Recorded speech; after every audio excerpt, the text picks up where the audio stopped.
Hello and welcome to the Crochet Circle podcast, episode 39, Call Me Crozelda. Thank you to Clarissabeth from the Crochet Cakes podcast.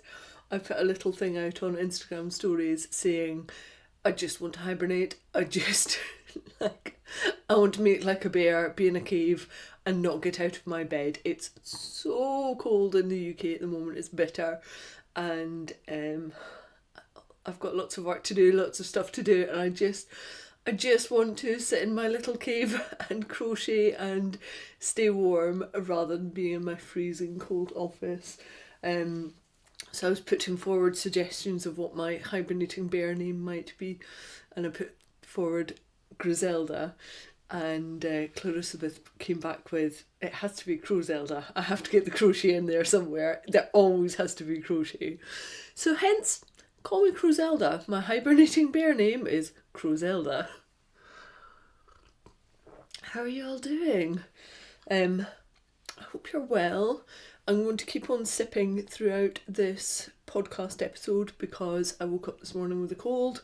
Not horrendous, but it's definitely there, and I know it's fugging my brain. So if I muddle my words up in this podcast, I apologise, and I'm mainly going to be hugging this big hot mug of tea for extra warmth, and I'm also kind of straddling an oil radiator, trying doing everything in my power to try and stay warm. So, I hope everyone's doing really well. By the time this comes out, January will be over. I know lots of you have felt like January has been the longest month, and you're all looking forward to being able to move over into February and a better part of the year. So yes, by the time you hear this, it's Friday the 1st of January or beyond. Sorry, see, January just takes over. It's Friday the 1st of February or beyond, and the new month has started. So in this podcast episode, I would like to talk about inclusivity, first and foremost. Also got an old dog new tricks, some Cal updates, final destination, some en routes, bit of feeding the habit, some quick news beats, and a j'adore. Thank you to everybody that tunes in, month out. It's lovely to have you on board. This goes out as a video podcast on YouTube and also as an audio podcast on Podbean is the platform that I use, but that means it also goes from there as a feed out to Stitcher, Spotify, iTunes, all sorts of other places. So if you can't catch up with me on video or you don't have the bandwidth for it with your Wi-Fi, audio is another good way to do it. And I pulled together show notes that go onto the Podbean app as well. So if you need to catch up with what it is that I am talking about and discussing and you're on the audio podcast, then please do go and check out the show notes, because I add lots of photos in there and I do clickable links for all of the patterns I'm talking about, the yarn shops, the yarns. I try and take you through to whoever's provided the goods that I'm talking about, whoever it is that I've bought from. So go and have a look at the show notes. Right, first things first. I'm going to read this and I'll go through why. But the first thing I really want to tackle is inclusivity in the fibre community and beyond. So forgive me for reading this off script. Here's why. Given the importance of this topic, I feel that it's the first thing that I need to cover. I don't usually script exactly what I say, but because of the importance of inclusivity within the fibre community, I don't want to ramble or use wrong wording because of the pressure of recording and trying to get my thoughts and my sentiments across. Especially having woken up with a cold this morning, there's quite a lot of mind fug that is going on, and I really want to get this across the way that I want to say it. I'm fairly sure that everyone listening and watching this podcast is aware of the conversations that have been ongoing on for much of January. The discussions are on inclusivity and diversity in the fibre community and beyond. These are conversations that are long overdue and conversations that need to become actions. The podcast, at its very heart, is about welcoming everyone, with one exception. If you're watching or listening to this and have even a hint of an eye roll, or, oh, this again, just talk about crochet, then this is not the podcast for you. Now, if you're the kind of human that likes to support your fellow humans, to build them up rather than knock them down, to offer them the handshake of crafting kindness, and to take that handshake beyond the crafting community to every aspect of your life, then come on in and stay a while. I hope you feel welcome. I hope you feel the welcome embrace and love of the Crochet clan. So, I would like to specify what I mean by inclusivity.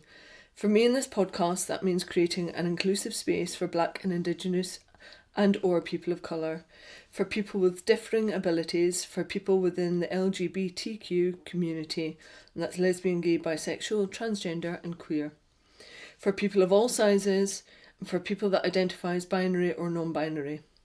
An inclusive space where racism and discrimination of your fellow humans cannot and will not be tolerated. I spoke about the need for actions as well as conversations. So what I would like to do is take you through the changes that I'm making to the podcast to make it an even more inclusive space. First up is the logos. I'm going to change the logo for the podcast and also have one created for the global hookups. It struck me that the current logo does absolutely nothing to say everyone is welcome here. So in true Crochet Clan spirit, I looked within to see who was part of our community that I could ask to take on logo commissions. I'm really chuffed to say that Claudia from the Crochet Luna podcast is going to work up the new logos. If she comes up with different design options, then my plan is to throw it out to you to see which logos speak most clearly to you of inclusivity, and then whichever one you choose, that will be the one that I take forward as the podcast logo.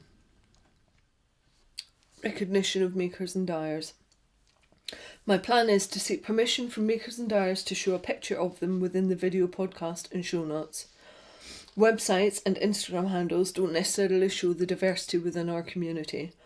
I also know that when I have seen somebody's face, it creates more of a connection with that dyer or maker and cements them in my mind.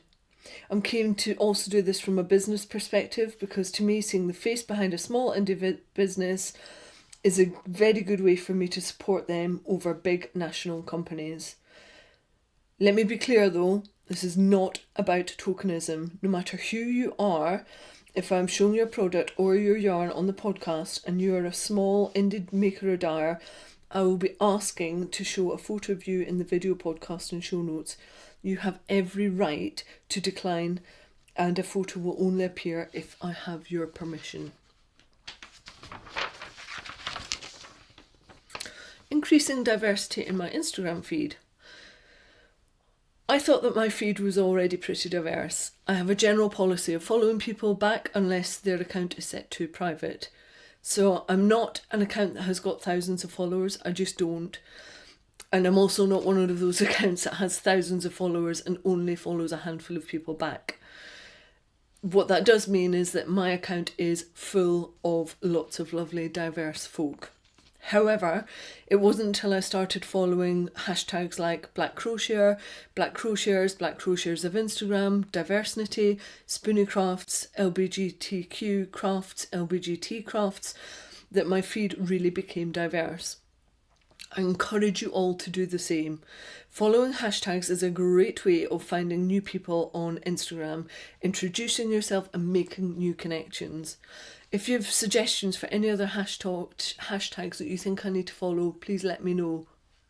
I would like more of them in my Instagram feed. I would like more diversity in my Instagram feed. Highlighting underrepresented groups. Back in November 2018, Jeanette Sloan was asking the fibre community to point her towards Black and Indigenous people of colour designers. She's done a lot of time-consuming work to pull together a list from the details that she was given. A similar piece of work has been done by Marceline from the Hey Brown Mary podcast, and she has highlighted designers and yarn makers. Claudia from the Crochet Luna podcast has been beavering away, pulling together of a list of crochet designers. She's gone through the painstaking work of communicating with the designers to ask whether they are happy to be featured. I'm hoping to help Claudia to pull this together in whatever way I can. The list of Black and Indigenous people of colour crochet designers is going to be on my blog over at Knit It, Hook It, Craft It, because that's where Claudia would like it to be hosted. She's asked me whether I can host that, and of course I can, and maintain it and update it as well. My hope is that in time this will also feature dyers and makers from other underrepresented groups. However, this needs to be looked at in a sensitive manner and only undertaken with the backing and permission of the people within these underrepresented groups. If you would like to be added to the work that Claudia and I are doing, then I would be really interested in having a discussion with you about what the parameters should be. They're not parameters that I get to decide, they're parameters that people from the underrepresented groups get to decide. Creating a more accessible podcast and Instagram accounts. I've had some very helpful and interesting discussions with somebody called Sarah from Sarah Dawn Designs. She's been brilliant at pointing me towards ways that I can make changes to the podcast to make it more accessible for people with hearing or visual impairments. If you have a hearing impairment, I always try to face the camera and not show things in front of my face in the hope that people are able to read my lips. I always create show notes and link to them from the drop-down box in YouTube. If you're watching the video, the section place markers correlate to the different sections in the show notes, which can always be found at www.thecrochetcircle.podbean.com, and I believe are in a suitable format as a text transcript. If they're not though, please do let me know and I will make changes and save it as a PDF document somewhere as well. If you have a visual impairment, I try to be very descriptive with the textures and colours. Again, I believe that the show notes are in a format that are suitable for assistive technology. In addition to the written part of the show notes, I will start adding descriptions to each photo, and the caption will start with photo : I've also started using alt text within my Instagram feed. I've gone back through the posts from the last month and added alt text to those posts, but from now on anything I post on crochet_circle_podcast or Knit It, Hook It or FadyH Designs will have alt text attached to each of the images. The final thing that I would like to add is that twice a month there is a global hookup.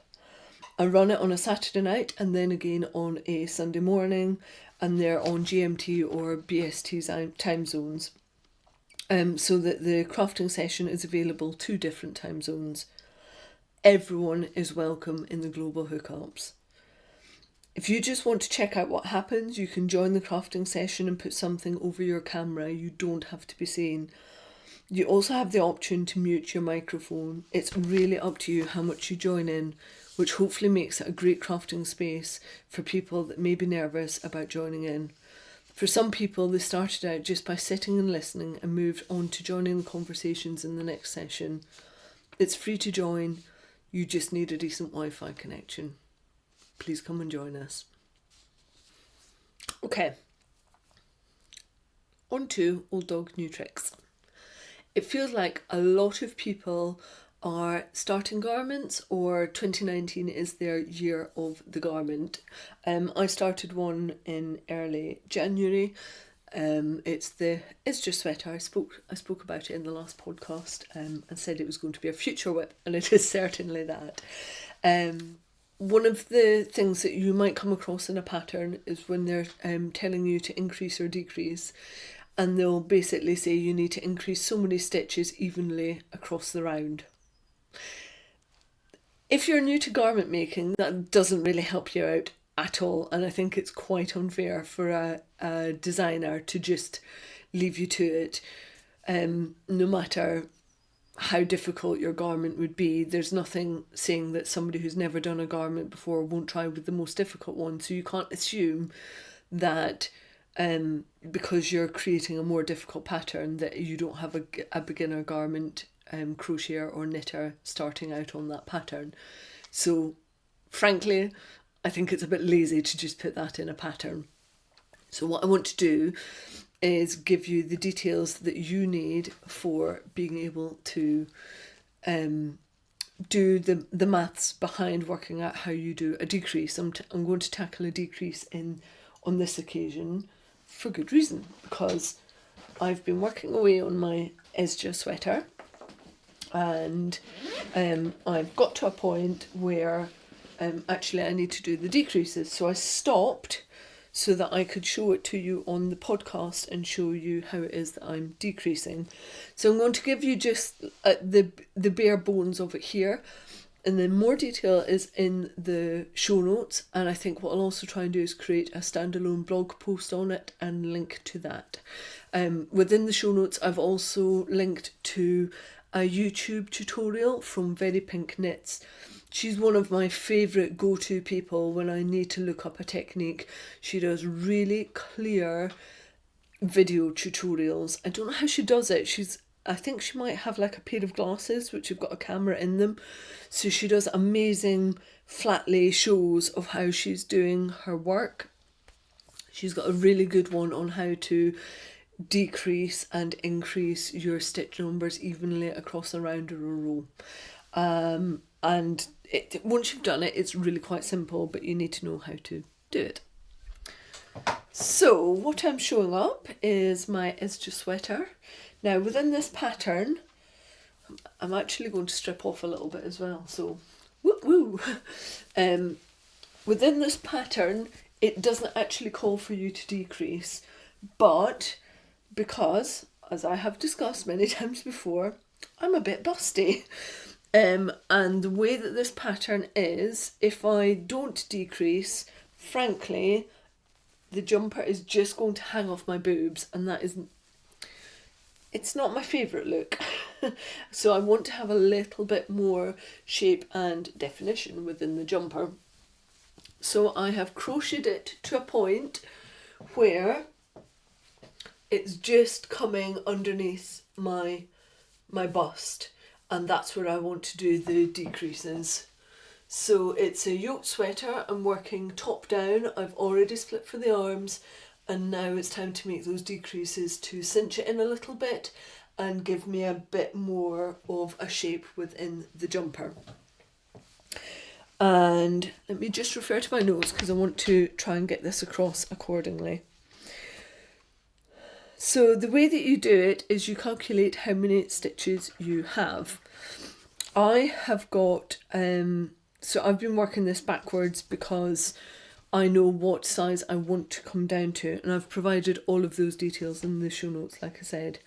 So I had 269 stitches, and that was 116 centimetres circumference, which gives me about 2.32 stitches per centimetre. I know that I want to take the circumference to 105 centimetres, so I'm going to need 244 stitches. That on my gauge should give me about 105 centimetres. Now I'm also working in linen stitch, which makes it slightly more difficult because I need to have an odd number of stitches to continue in a spiral in the pattern. So I'm actually going to take it down to 243 stitches.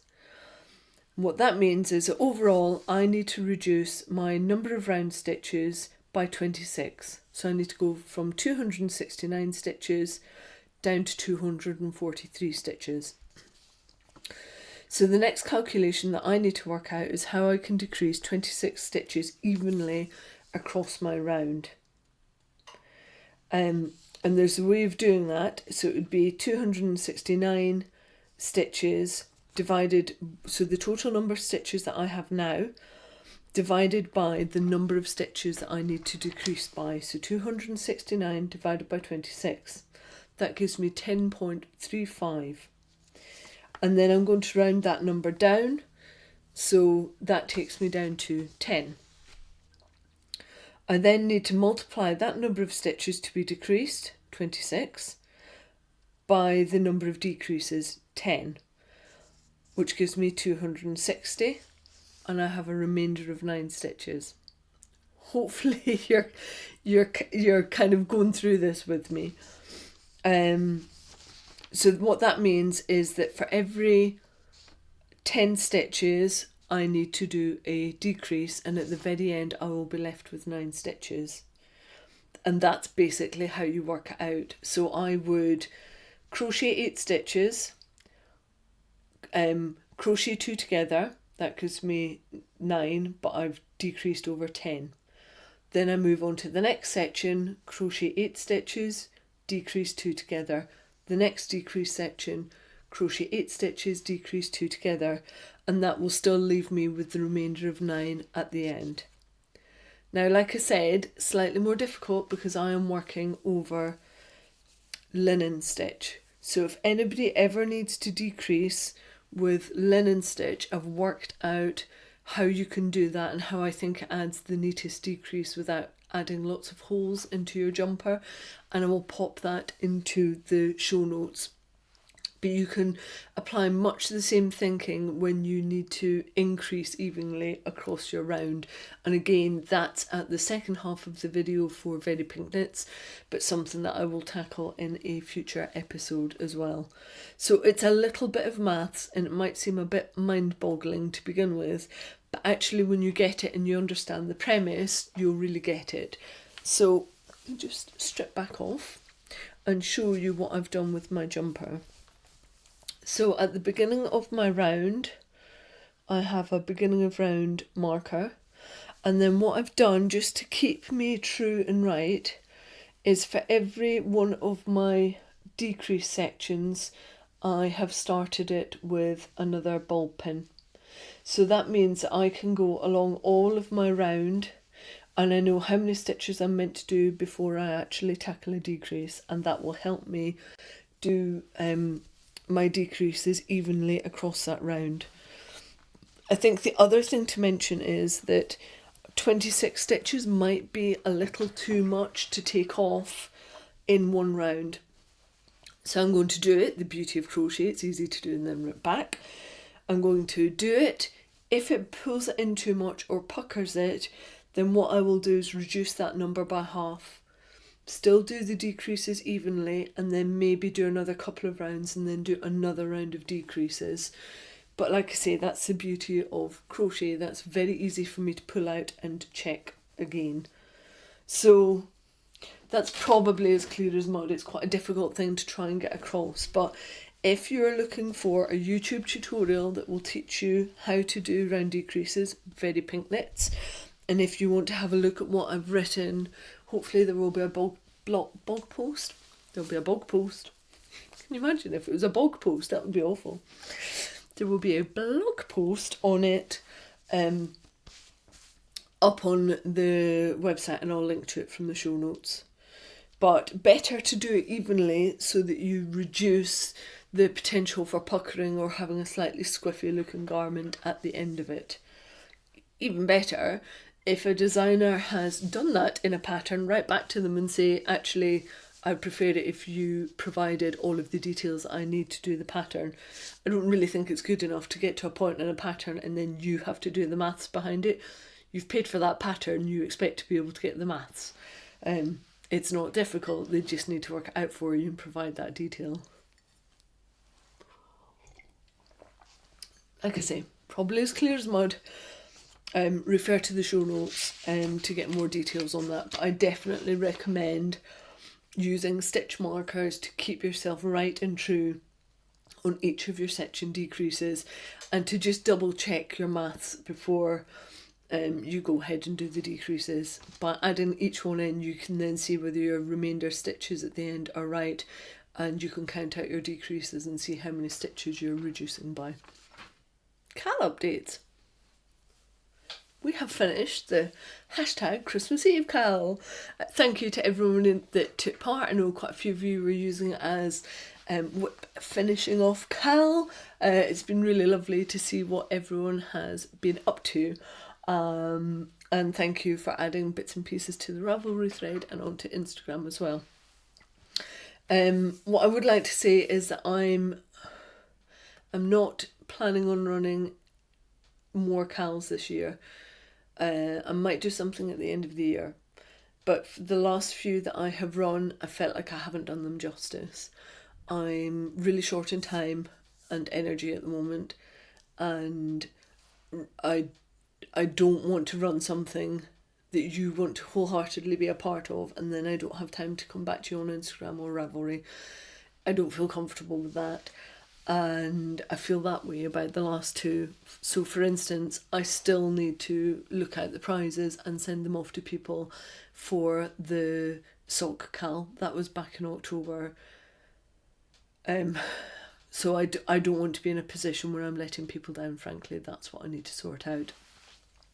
And instead, what I would like to do is highlight some of the amazing cals that other people are doing within the crochet community. So when I give a cal update, what I'm going to do is highlight some of the other cals that are going on instead. And then hopefully what I can do is recuperate, and by the end of the year I'll be ready to run another cal and able to actually run it properly and wholeheartedly, because that's not what's happening at the moment. So I apologise for that. It's not through lack of want, I can assure you, it's just through lack of time and energy.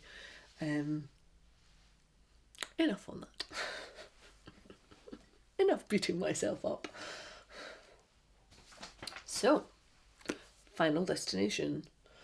I only have one, because frankly that crochet jumper, which I'll show you a bit more of in en route, is a bit of a whopper.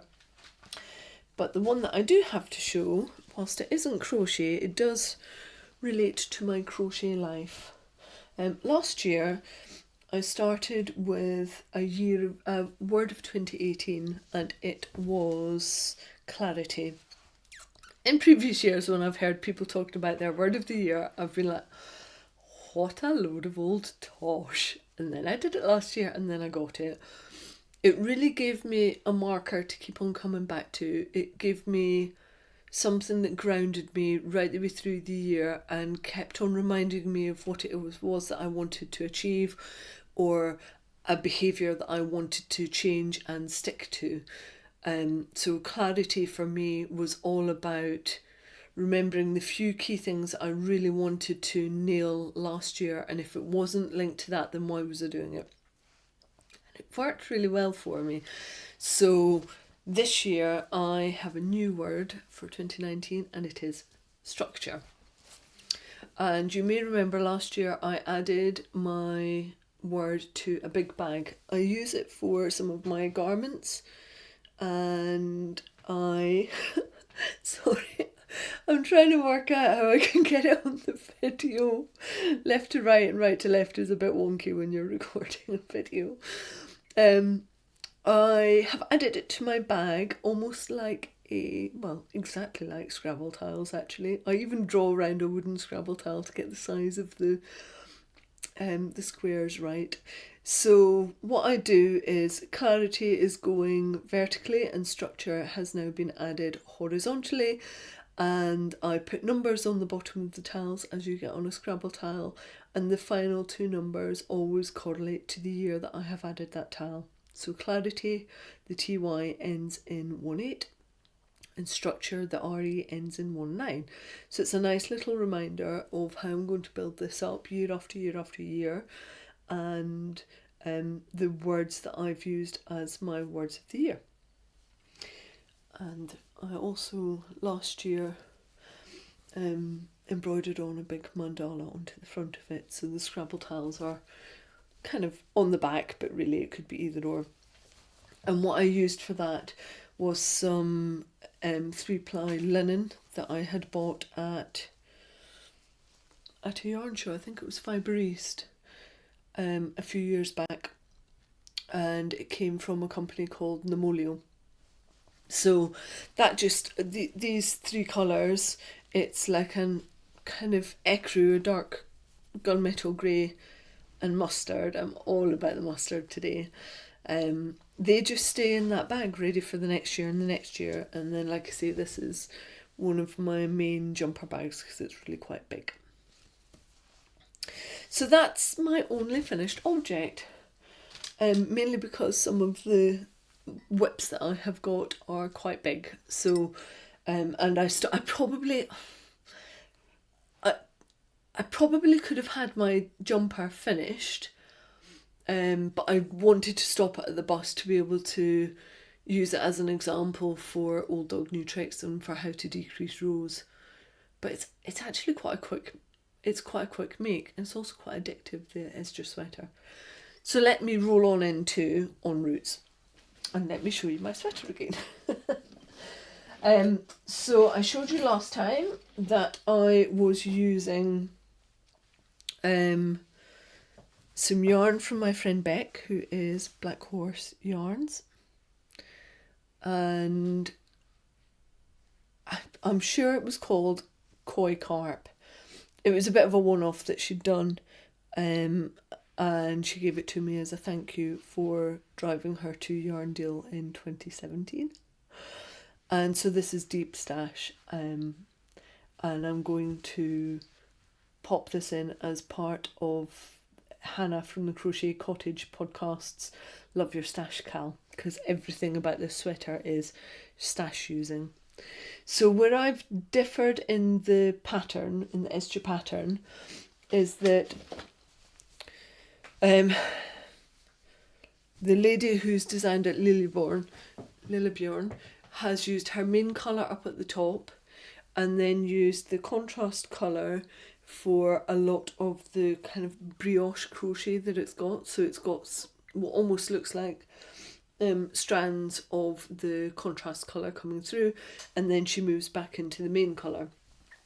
So with many of the other examples that you'll see of this project, there's a real colour contrast that goes on, and I wanted something a little more subtle, and I also only had so much of the main colour available to me, but I had more of Beck's Koi Carp. So what I've done is started it off in the Koi Carp colourways and then moved into the main colour. So the sleeves and the main body of the jumper will be main colour.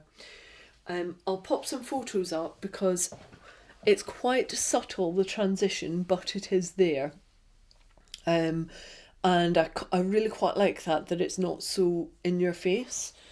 And the main colour that I'm using is a colour called Chryso, and it's Coupnet's Socks Yeah. It's an 80, I think it's 75% fine superwash merino, 25% nylon. And it's in this very light bluey grey colour. It's got little hints of almost like a green in there as well. And that matches, I think, really nicely with Beck's Koi Carp colour, which is the light blue with rusts and pops of dark teal in it. So I'm rather looking forward to having this finished. And now that I've worked out my decreases, I should be able to zoom through this because it's linen stitch. So it's nice and quick, and it's creating this lovely flat fabric. I have been adding notes into Ravelry, so I've been looking at what my weights and measures have been, because the weights of the project shown on Ravelry seem to vary quite widely, and I wanted to be able to show what the weights were for each section, so that if you only had so much stash available to you, you would know roughly what you could use and where. So things like I'll be able to tell you how much I've used in each sleeve and how long my sleeves were and how many rounds I've done for the sleeves. I'll also give details of the decreasing that I've done, because I definitely want it to be more fitted than some of the examples that there are on Ravelry. And the same with the sleeves. I don't think there's any decreasing in the sleeves, and they seem quite baggy, which isn't me, so I'm going to add some sleeve decrease details in there too. So yeah, there will be quite comprehensive pattern notes from me on this on Ravelry if anybody fancies also doing an Esther sweater. So far so good on the pattern. It was about £7.50. Very comprehensive photo tutorials and a lot of information. It's a very detailed pattern. I think it's something like 14 or 15 pages long, so it's not a skimpy pattern. There is a bit where it does say increase evenly across round or something to that effect, which that doesn't sit very well with me, but there's a lot of detail throughout the rest of the pattern. So that is that's my first en route. What else do I have? I have got I'm working on a second Doppio Colosseum. Let me find you the first one. When I redid, this is one of my own designs, when I redid it as a 2-skein shawl, I used a really beautiful yarn by Helen at the Wool Kitchen. But the colourway that I used, I think it was called Denim Magenta or something to that effect, and she no longer dyes it. So about a week and a half ago, I was at Waltham Abbey Wool Show and I was vending, and Helen was there as well. And when she saw Doppio, she said that I basically need to update it because, in a very nice way, because she no longer sends this, and every time I put it out, lots of people flock to it and really love it because it's 50% merino, 50% silk yarn, and it's got beautiful drape on it, and the sheen it's just beautiful. And so lots of people always ask me about this yarn, and of course if it's not available, then that's not quite fair. So Helen gave me one of the yarns that she's definitely always going to do, and it is in the same range, so it's still 50% merino, 50% silk.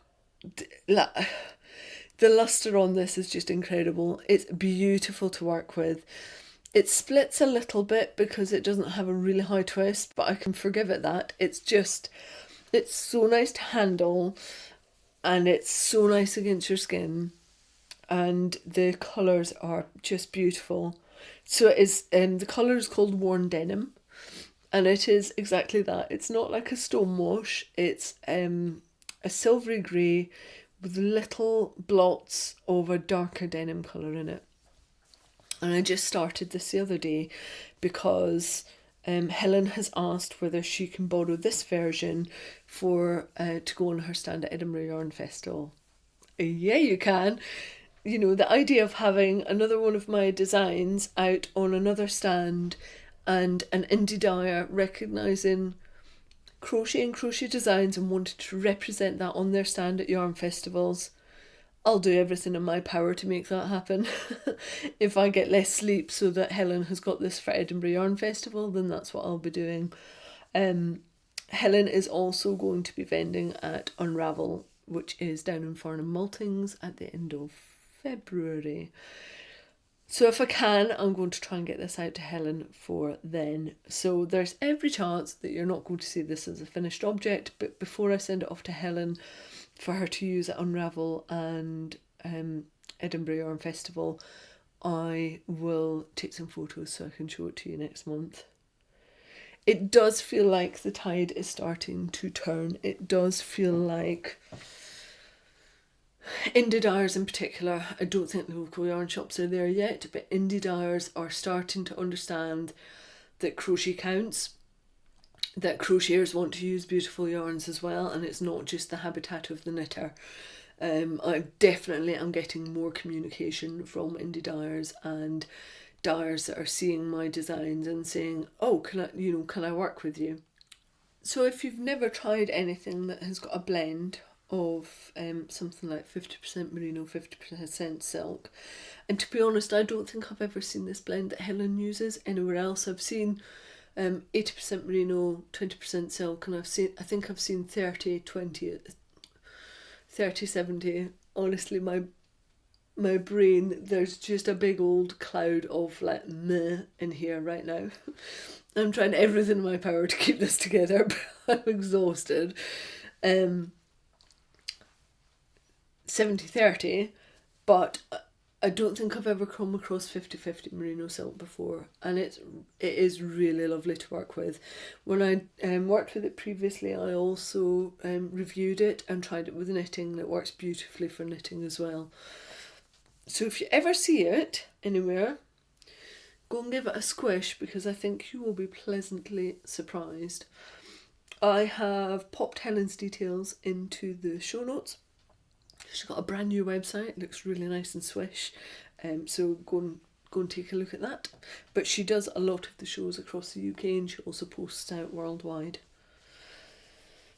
Right, that's it for me for my en routes, my whips. I'm back. I have limbs up. It's disgusting. I'm going to move on to feeding the habit. Somewhere in my brain, I thought I was going to be really good in 2019, and then I wasn't.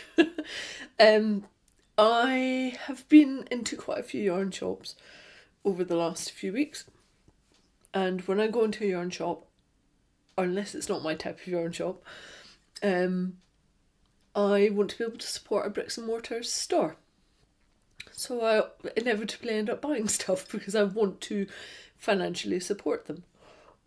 Like most of the time I can't afford to do it, but I end up giving them my money because I want them to survive. And frankly, you'd be lucky if I got my hair cut twice a year. I don't go and get my nails done. I don't spend loads of money on clothing and stuff. Yarn is what I buy. That is my thing. That's my hobby. That's what I tend to spend money on. That's my treat stuff. So I kind of feel more justified going into shops and buying yarn. So it all started off, I went over to Laxton's. Side note, I've taken loads of videos on Laxton's. It's one of our main spinning mills in the UK. They're in West Yorkshire, just in the north of England.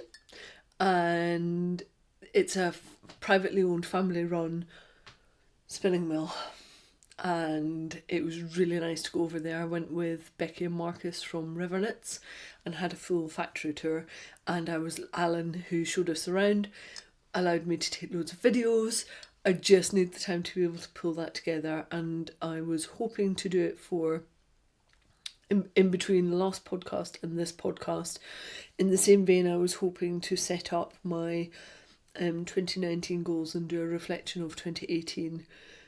But to be perfectly honest with you, with all of the stuff that's been going on with diversity and inclusivity, it felt frivolous, and I wanted to put the time and energy into thinking about the changes I can make in the podcast and making those changes rather than something that was all about me. So that's why it hasn't happened, and the same applies to the Laxton's video.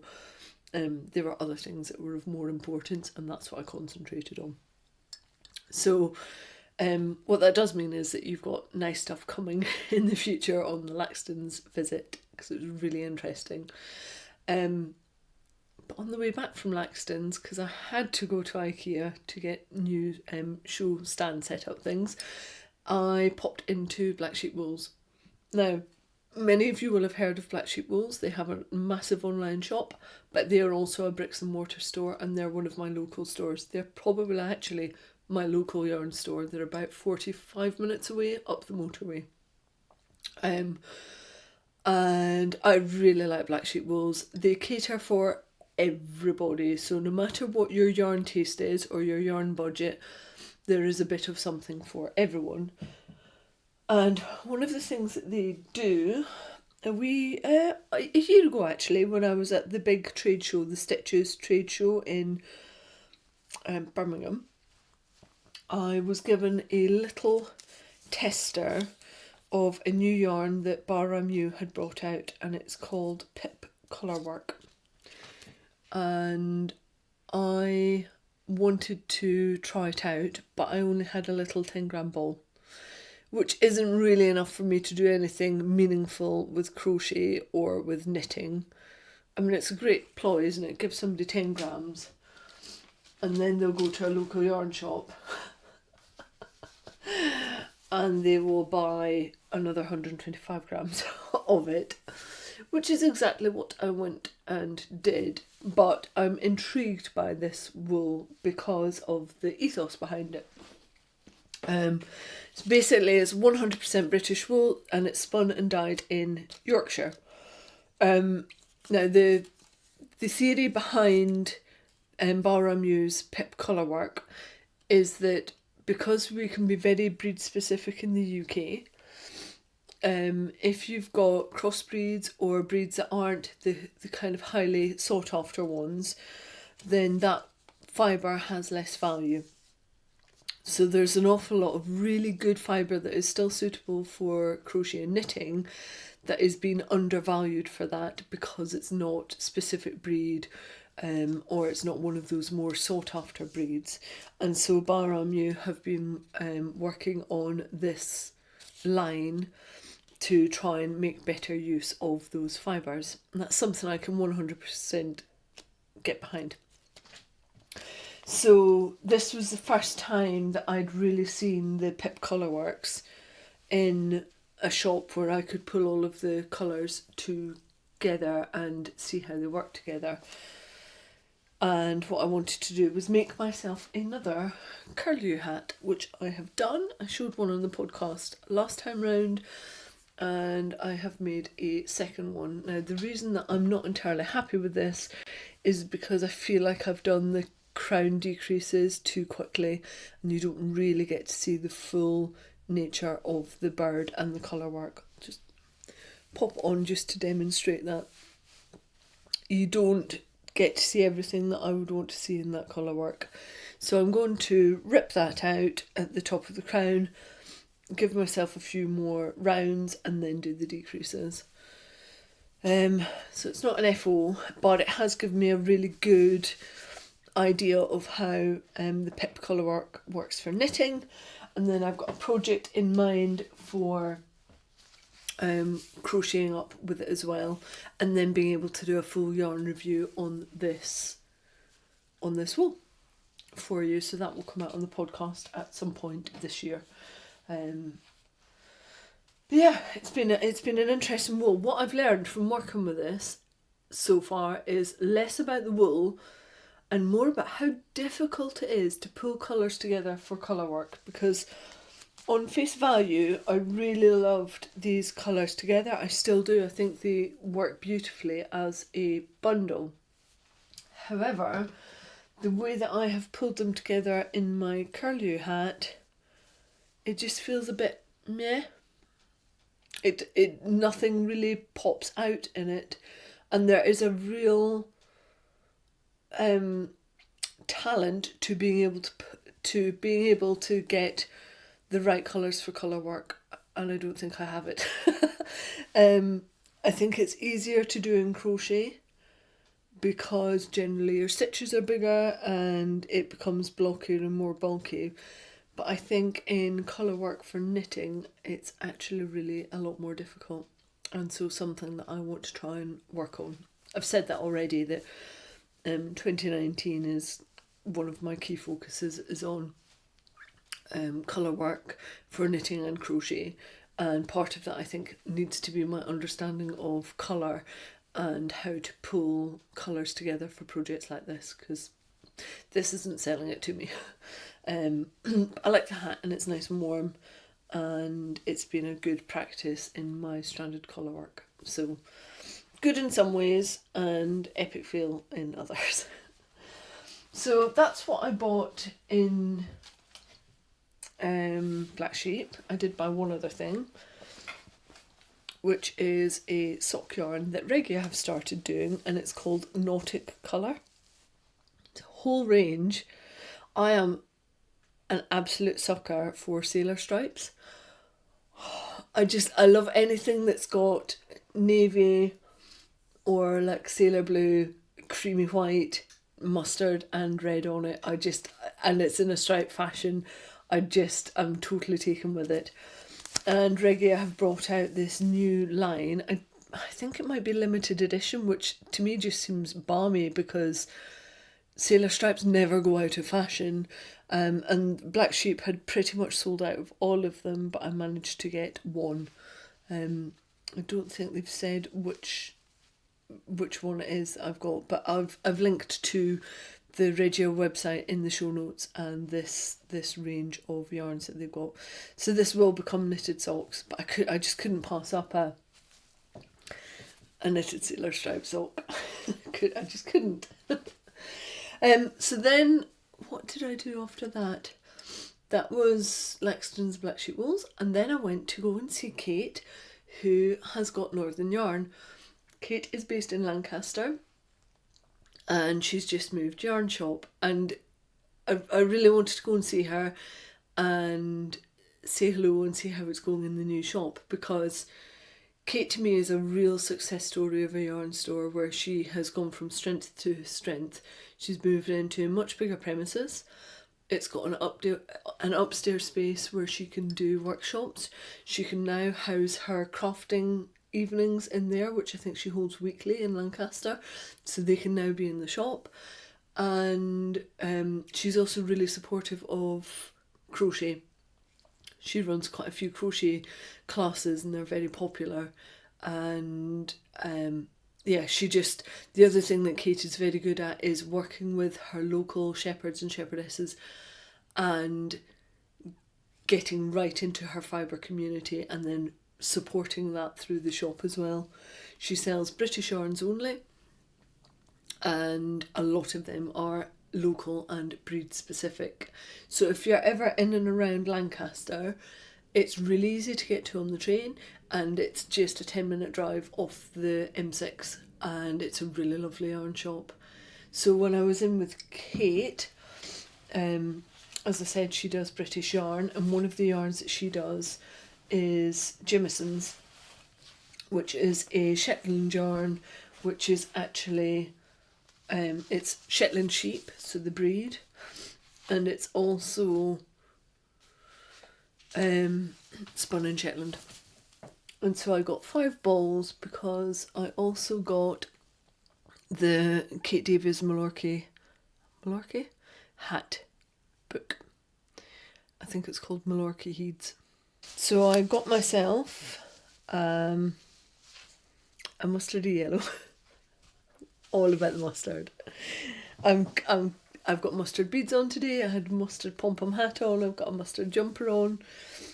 All about the mustard.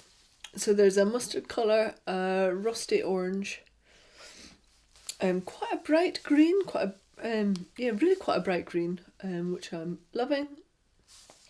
And there is a mid to dark blue, which again has got pops of green in it, which was why I wanted to pair it up with the green.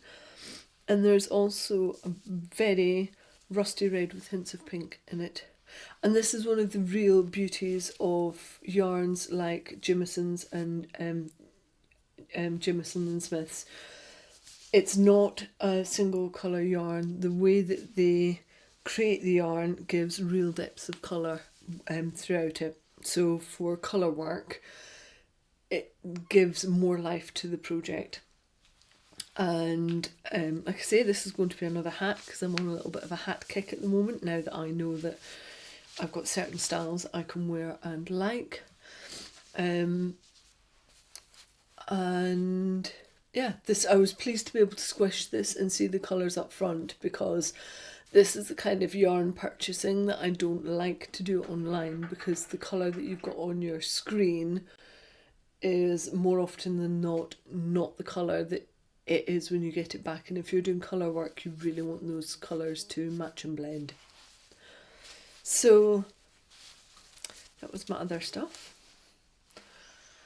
And then what else happened? I went to, this was just last week, another successful yarn store, which is up in North Wales in a place called Llandudno, right on the North Wales coast, just along from Anglesey. And Nikki runs a shop called You Felt a Thing. And previously she had a little bit of the shop at the back, and she's managed to take over more of the shop, including the front part of the shop.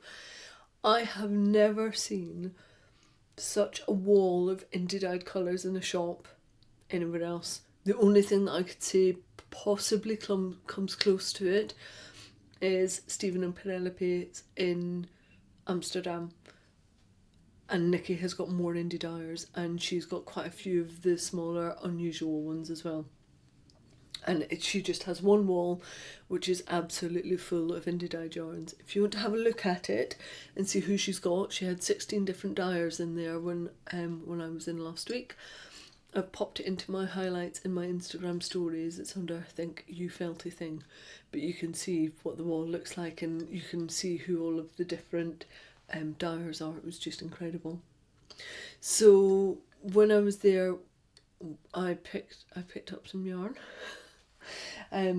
I got some from a dyer that I had never come across before, and she's based up in Aberdeenshire in Scotland, which is my old stomping ground.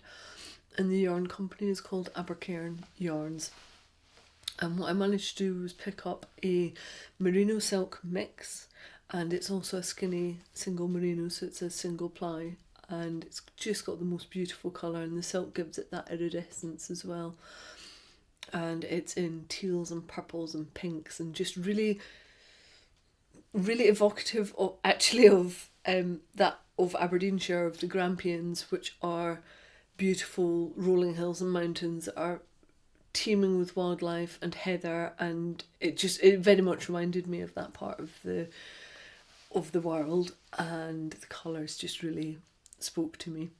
And then what she also had was a mohair silk mix, which I want to use with the silk merino mix that I got from her.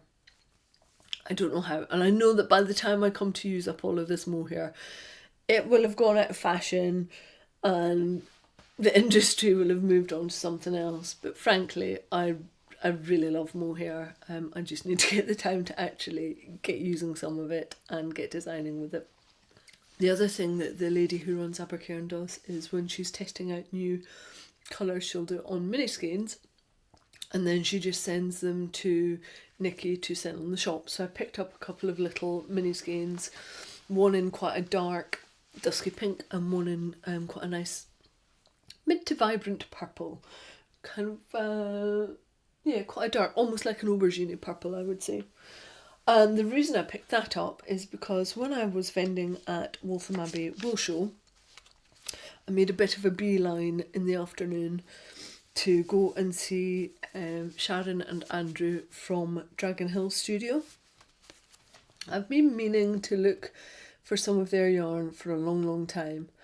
And the last show that I saw them at was the Southern Wool Show down at Newbury. And that show was so busy that I didn't get a chance to see them. It was a real rush to get set up, and then the customers just didn't stop flowing all day long, and then your own takedown.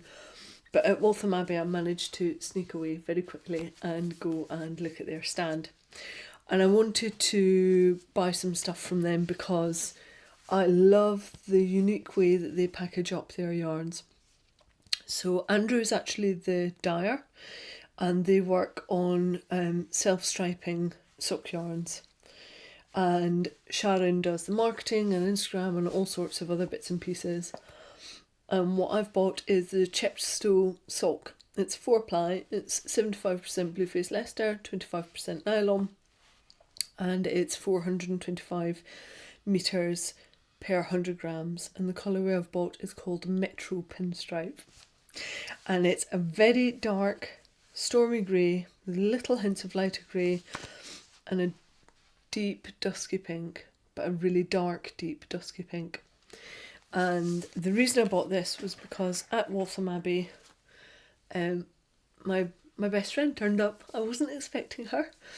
I was kind of partly bent over and I felt somebody like behind me, and when I looked behind it was Jenny. And she came and helped me out, and we got to have a bit of a natter and a bit of a catch up. We don't get to see each other that often, so it was really nice to see her. And she helped me on the stand. So when I went to Dragon Hill Studio stand, I went in mind of thinking that I wanted to get some sock yarn that Jenny would like. She's a huge fan of handmade socks, knitted socks in particular.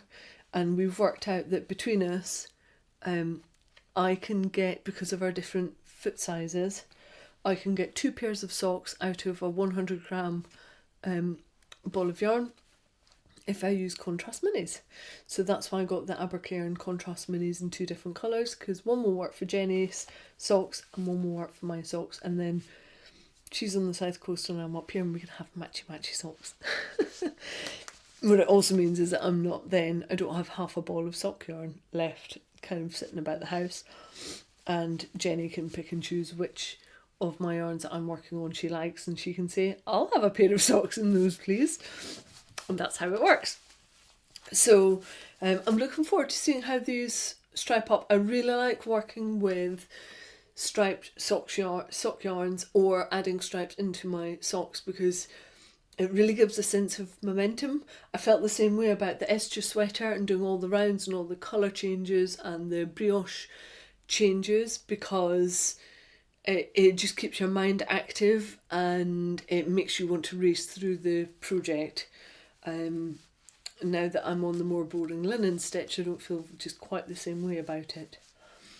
But yeah, that's what self-striping yarn does for me as well. It makes me whiz through projects. Right, I think that was it for feeding the habit. I hope that was it for feeding the habit. I need to not be buying stuff in February or March or April. Right, okay, that's a lie, because I'm going away in February and I'm clearly going to buy yarn. I'll tell you more about that at the end. Yeah, it's quite a lot. But like I say, I clearly never get my hair cut, or not very often. And I don't spend money on other things. Yarn is the thing I spend money on. It makes me really, really happy as well. So, let's move on to quick news beats. Number 1, the next global hookup due for February I've had to change the date of. So it's now going to be on Saturday the 16th in the evening. I think that was an 8 o'clock start. And then the following Sunday on the 17th, that's a 9 a.m. start, both in GMT.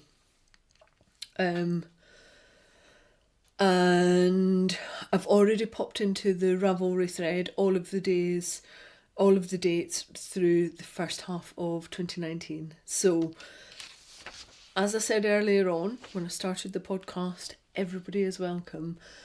It's a really good space, and one of the reasons I set it up is because I know there are so many people that live in rural communities that don't have craft groups that they can be part of.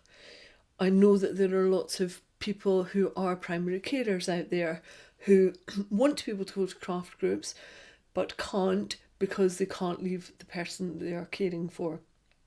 I also know that there are lots of people out there that have tried to go to local craft groups and not felt welcomed, or it's not been quite the craft group that they wanted it to be, that was suitable for them.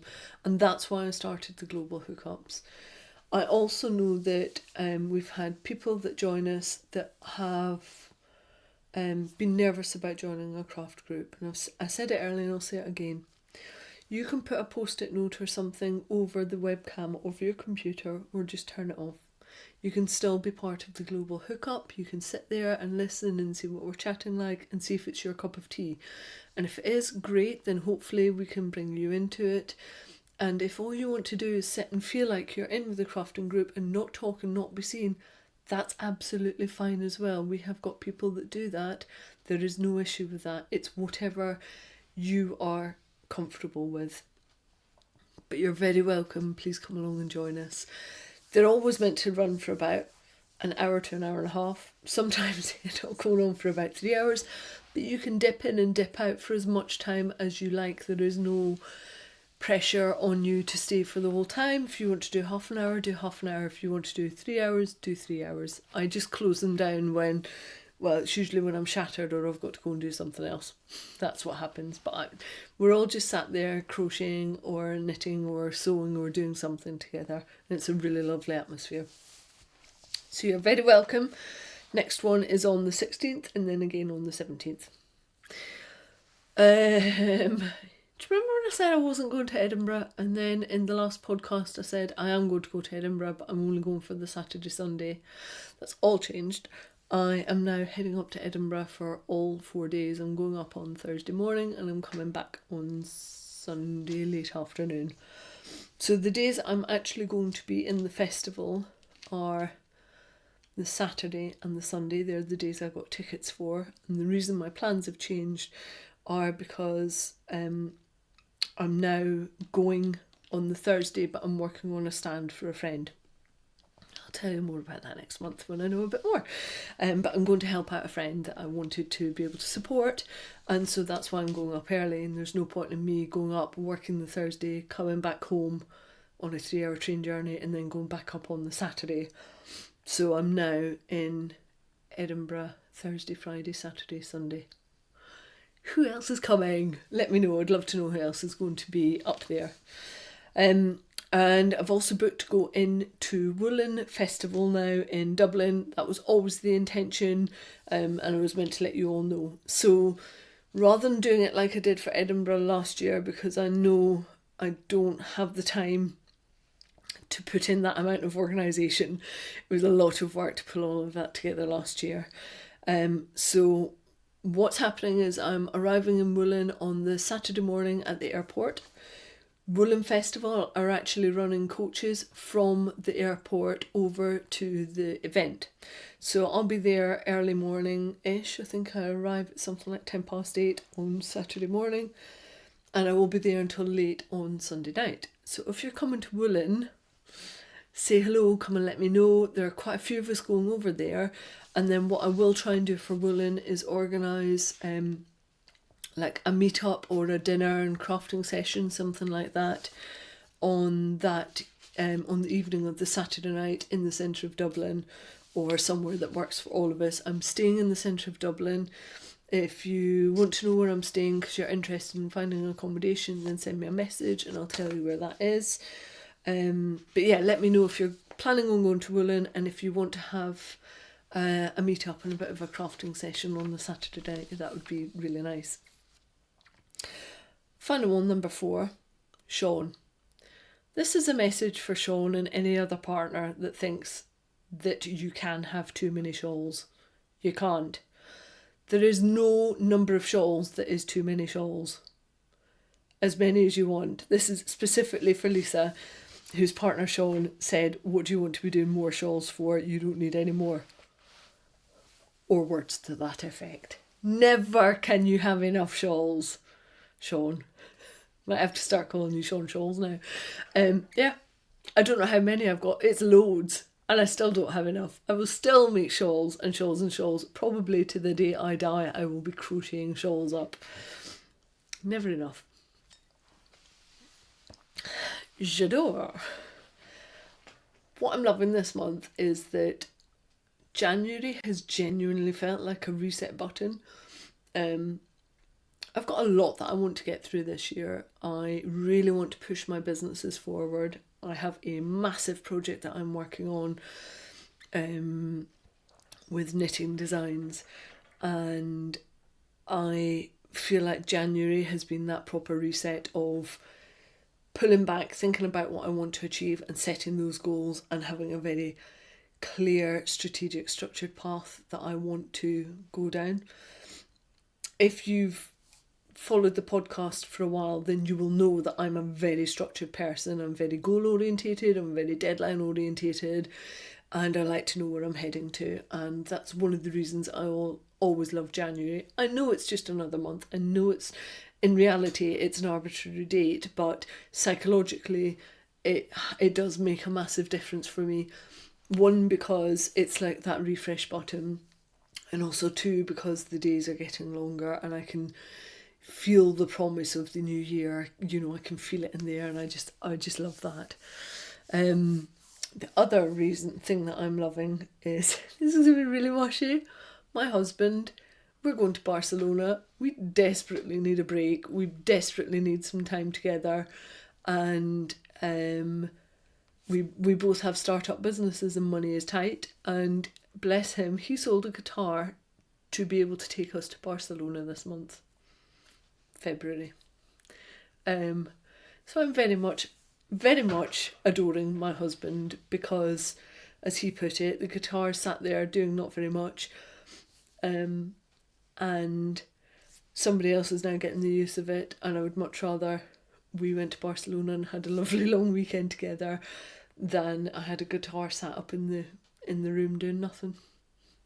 He's a good one. I think I'll definitely keep him. He's a really good man. So I'm off to Barcelona.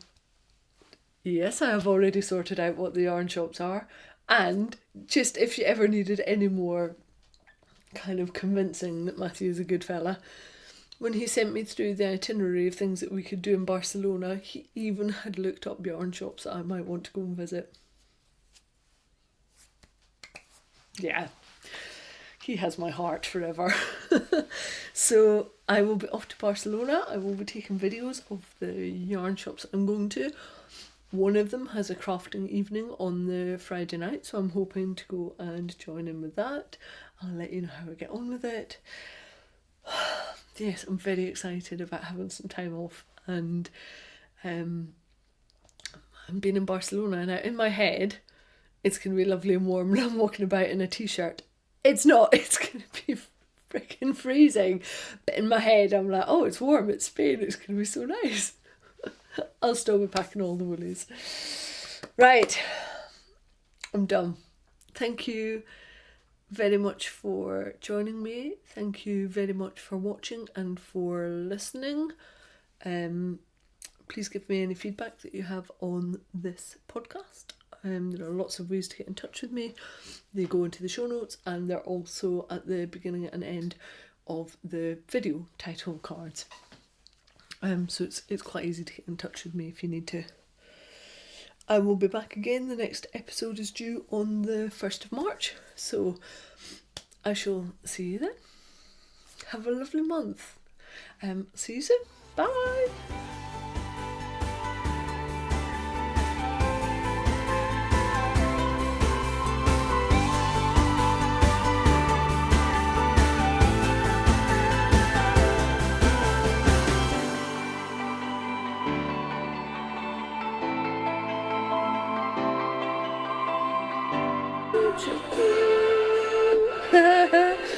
Right, let's do this.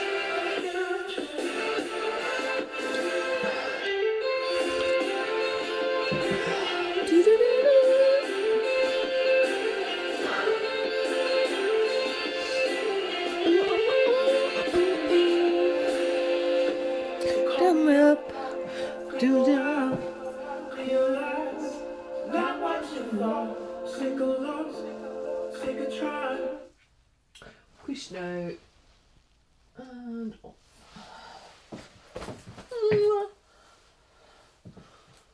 Oh, frick, it's cold.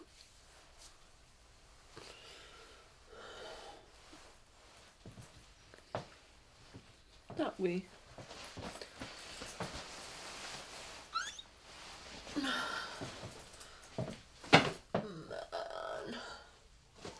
that's chilly.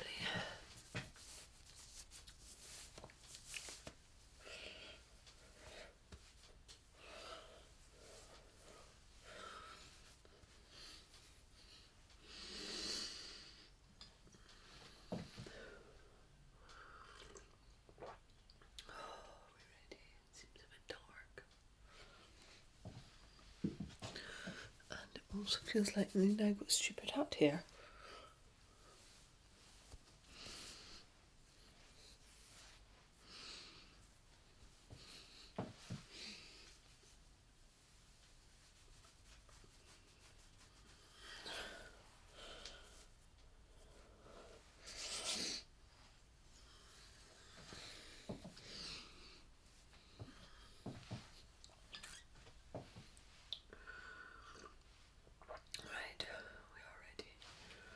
Let's do white balance.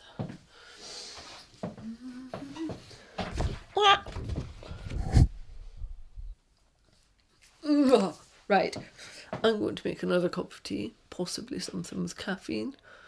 I'm going to sit on the radiator for a bit more and maybe take a lem sip. Maybe I won't get a lem sip. Yeah, lem sip.